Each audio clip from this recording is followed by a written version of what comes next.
آج ہمارا سبق ہے وَلْيَتَلَطَّفْ۔ قاری صاحب نے تلاوت کی 15ویں پارے میں، تو قرآن کا جو درمیان ہے وہ ہے وَلْيَتَلَطَّفْ۔ اس کا کیا مطلب ہے؟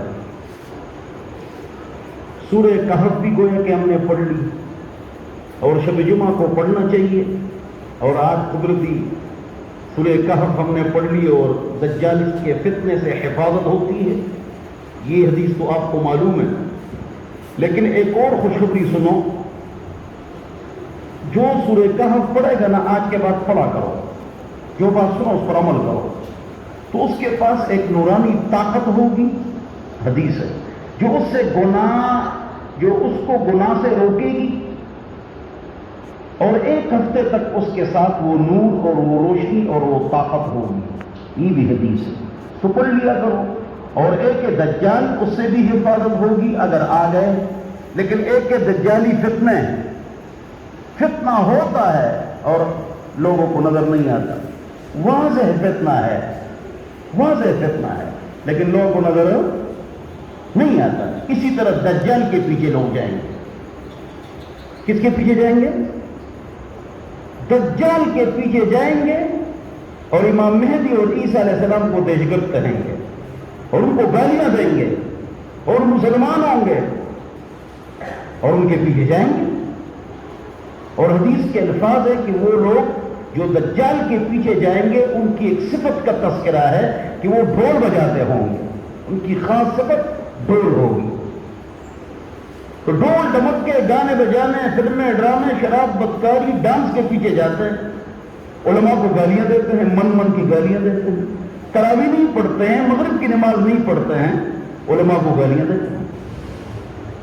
تو جو آدمی سورہ کہف پڑھے گا تو وہ دجال سے بھی محفوظ ہوگا، اور دجال کے فتنے سے بھی محفوظ ہوگا، اور اس کے پاس ایک نورانی طاقت ہوگی جو اگلے جمعے تک اس کو گناہ سے روکے گی۔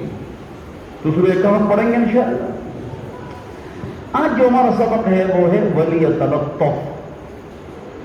جب اصحاب کہف VIP لوگ تھے، بادشاہ اور وزیر امیروں کے بیٹے تھے، اس وقت جو بادشاہ تھا وہ ایتھیسٹ اور سیکولر تھا، تو یہ جو لڑکے تھے یہ آپس میں بیٹھے ہوئے تھے، جس طرح شادی میں لوگ شریک ہوتے ہیں، غم میں تو چند لڑکے آپس میں گپ شپ لگاتے ہیں۔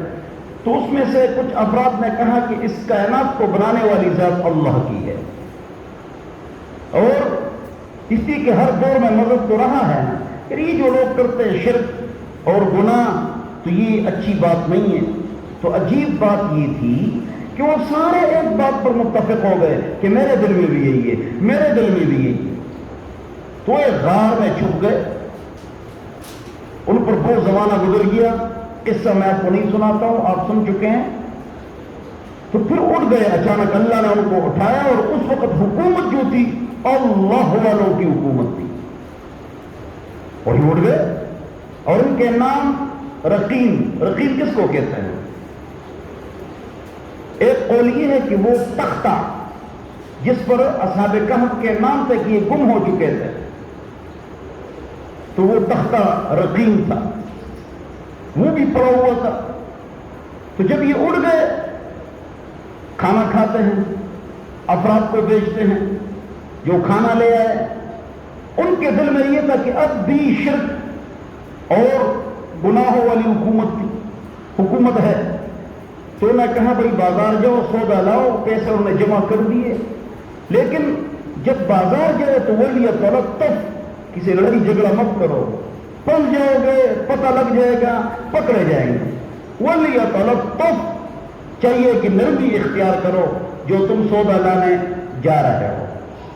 اس سے یہ بھی معلوم ہوتا ہے جو سودا لینے جائے وہ پہلے سے اپنی ذہن سازی کرے کہ میں لڑائی نہیں کروں گا، اور ہر دکاندار کو چاہیے کہ نرمی اختیار کرے، ہنس مکھی اختیار کرے، منہ پر اسمائل رکھے، تو اس کی گھاٹ زیادہ ہوگی، اور بلند اٹھے، ہنس مکھ ہو کر ملنا ہے، یہ ضروری ہے۔ اور نرمی ہر دکاندار کے لیے اور گاہک کے لیے ضروری ہے تاکہ لڑائی جھگڑا نہ ہو۔ تو وَلْيَتَلَطَّفْ، یہ قرآن کا وصف ہے، درمیان ہے۔ جب یہ بات آپ نے سن لی، اب ایک حدیث سن لیجیے، یہ حدیث میرے خلاف بھی جا رہی ہے، مجھ میں بھی غلطیاں ہیں، اللہ مجھے بھی معاف فرمائے۔ اپنے خلاف بھی کبھی کبھی میں تقریر کرتا ہوں، میں نے کہا سفید پگڑی کیوں استری نہیں ہے؟ تو اس پر میں نے غصہ کیا، تو نماز بھی خراب ہو گئی۔ تو گھر میں 4 فرض پڑھ کے پھر تراویح میں آیا، لڑائی کی، میں نے غصہ کیا، مجھے اس طرح نہیں کرنا چاہیے، اللہ مجھے معاف فرمائے، آپ کو بھی معاف فرمائے، آمین ثم آمین۔ تو جواب یہ کہ حدیث میں آتا ہے ان اللہ تعالی یعطی بالرفق ما لا یعطی بالعنف، اللہ نرمی سے وہ کچھ دیتا ہے جو سختی سے نہیں دیتا۔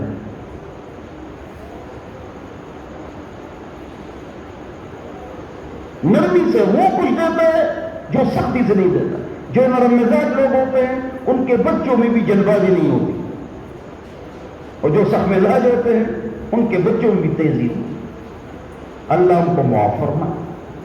تو جواب یہ ہے کہ ہم اس پر عمل کریں گے انشاءاللہ، اور آج سے ارادہ کریں گے کہ غصہ، لڑائی، جھگڑا، پٹائی گھر پر یہ نہیں کریں گے۔ بولو انشاءاللہ، بولو نا انشاءاللہ، ہاں انشاءاللہ کوشش کریں گے کہ انشاءاللہ نرمی سے کام چلائیں۔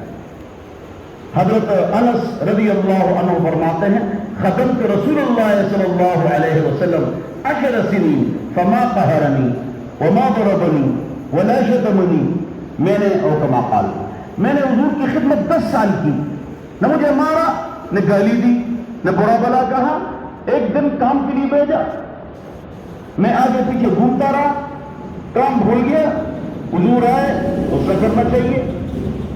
امی نے تو یہ بچہ اس لیے دیا تھا، خویدمک یخدمک یا رسول اللہ، یہ آپ کا چھوٹا سا خادم چاہے، یہ آپ کی خدمت کرے گا، ادعو لہ، اس کے لیے دعا کر لیجئے۔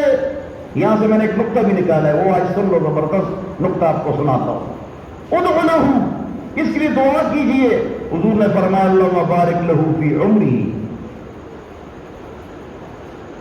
وعملہ ورزقہ وولدہ او کما قال، یا اللہ اس کی عمر میں، اولاد میں، علم و عمل میں، عمر میں برکت عطا فرما۔ تو اللہ رب العزت نے لمبی عمر دی، 120 سال سے زائد، اور 80 تک اللہ تعالیٰ نے ان کو بچے دے دیے، اور عمر بھی لمبی۔ تو انس رضی اللہ عنہ کو حضور نے کہا میں نے آپ کو کہاں بھیجا تھا بھائی، آپ کیا کر رہے ہیں؟ کہ میں جلدی اس کام کے لیے چلا گیا، نرمی۔ انس رضی اللہ عنہ یہ بہت اونچے صحابی ہیں، حضور اکرم صلی اللہ علیہ وسلم کے خادم، چھوٹے سے خادم، تو خدمت کی۔ اب ان کے 80 بچے کہاں سے کھا رہے تھے؟ سوال ہے نا۔ اگر آپ ایک بچہ میرے حوالے کرے کہ یہ پوری زندگی آپ کی خدمت کرے گا، وہ کیا کھائے گا؟ یہ سوال آتا ہے نہیں۔ مجھے یاد ہے، مجھے والد صاحب، میں 4.5 سال کا تھا، مجھے سائیکل پر لے گئے پشاور، وہاں کام کرتے تھے، اور ایک عالم کو کہا یہ آپ کی خدمت بھی کرے گا، اس کو حافظ بناؤ۔ میرے ساتھ بکسا بھی تھا، مجھے ابھی تک یاد ہے۔ تو انہوں نے کہا یہ تو قطرہ ہے، بچہ ہے، اس کو لے جاؤ، پھر اس سے خدمت بھی لو۔ ایک بیٹا، اور یہ یہاں پر حافظ بنائے گا۔ کہہ رہے نہیں، یہ 8ویں پاس کر لے تو پھر اس کو ہم رکھیں گے انشاءاللہ، ابھی نہیں، ہم 5ویں پاس لیتے ہیں، آپ کے بچوں کو ہم اسکول بھی پڑھائیں گے انشاءاللہ، رمضان کے بعد آپ کے بچوں کو اسکول بھی پڑھائیں گے، حافظ عالم بھی بنائیں گے انشاءاللہ۔ اچھا، تو انہوں نے کہا نہیں۔ پھر میں نے 8ویں جماعت پاس کی تو میرے 13 سال عمر تھی۔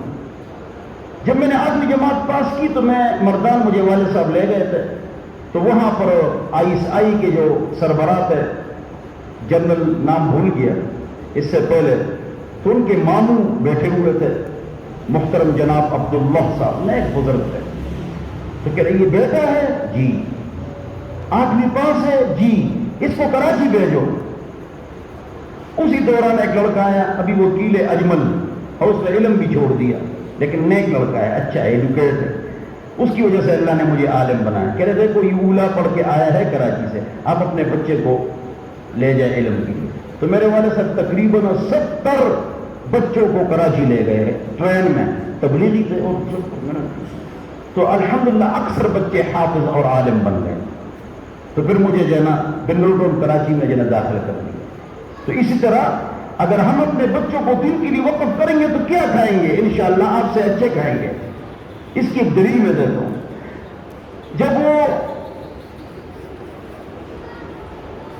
حافظ عالم بنے گا یار مولوی کی خدمت کرے گا اور کوئی کام نہیں کرے گا, چلو اللہ والے اس کی خدمت کرے گا تو کہے گا کیا جواب؟ یہ جو ہمارے ساتھ مسجد کے پٹھان ہیں یہ 5ویں بھی پاس نہیں ہے, 5ویں بھی پاس نہیں ہے اور حافظ عالم بھی نہیں.